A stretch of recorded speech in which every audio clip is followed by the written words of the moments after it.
weird meeting this morning. Caden came in. Apparently, the council liked my mapping work on Savali enough that they want me to expand it by mapping every dimension in existence. Yeah, that might be impossible. Okay, I thought about it over lunch. I don't think it's that impossible. I'll just need the Dimensionator, which Caden loaned me, a year and 3 weeks, which has already been approved, and to never sleep again. Work starts tomorrow. Mapped my first dimension today. Pretty standard stuff, except the colors there were so vivid, like, whoa. And there were these creatures. One of them even looked like a Lombax, but he had smaller ears, a mask, and a cane, and I think he was pulling some kind of heist? Whatever it was, it looked cool. Second dimension down, not as colorful as the first one, but the creatures were definitely stranger.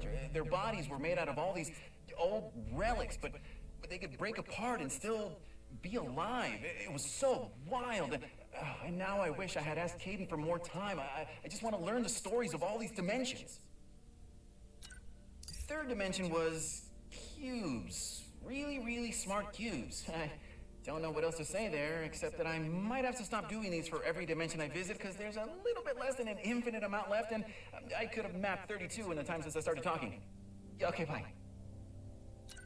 Good news, mapping's going well. Bad news, apparently not well enough, because Caden just asked me to go faster. Wouldn't say why, but he sounded stressed, so I let it go. Faster. Yeah, okay, like it's that easy. Well, good thing I stopped doing those recordings. Wait, I'm doing one now. Ah! I know I was going to stop doing these recordings, but I can carve out some time every once in a while. Because I'm a genius. Dimension 31x7, not super different from home, but there were these creatures. One was firing a gun and spinning himself around every other second, while the other hung out on his shoulder doing live commentary. Oh, I wanted to hang out with them so badly.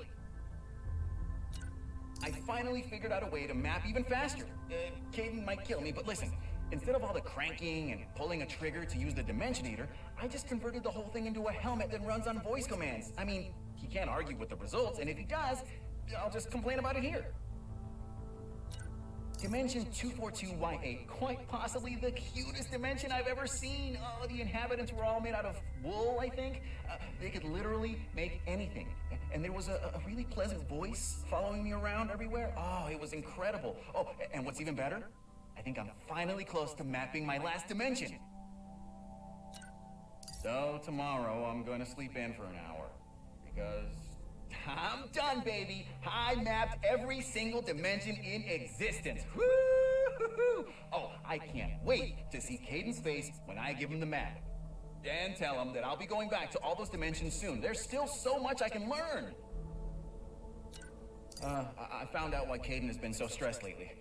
Something bad's going on.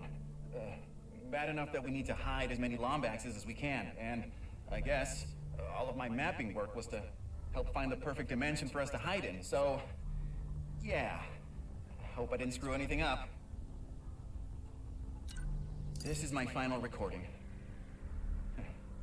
If you're listening to this, that means you didn't make it to the new dimension with us, and I'm so sorry. We're trying hard to get everyone now, but our race is scattered across so many dimensions. This is not farewell.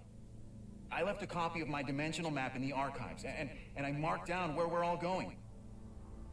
I wish I could have left you a Dimensionator too, but hey, I'm only one Lombax. I hope you find your way back to us, and if you do, please look me up. The name's Mags. And I'd love to hear your story.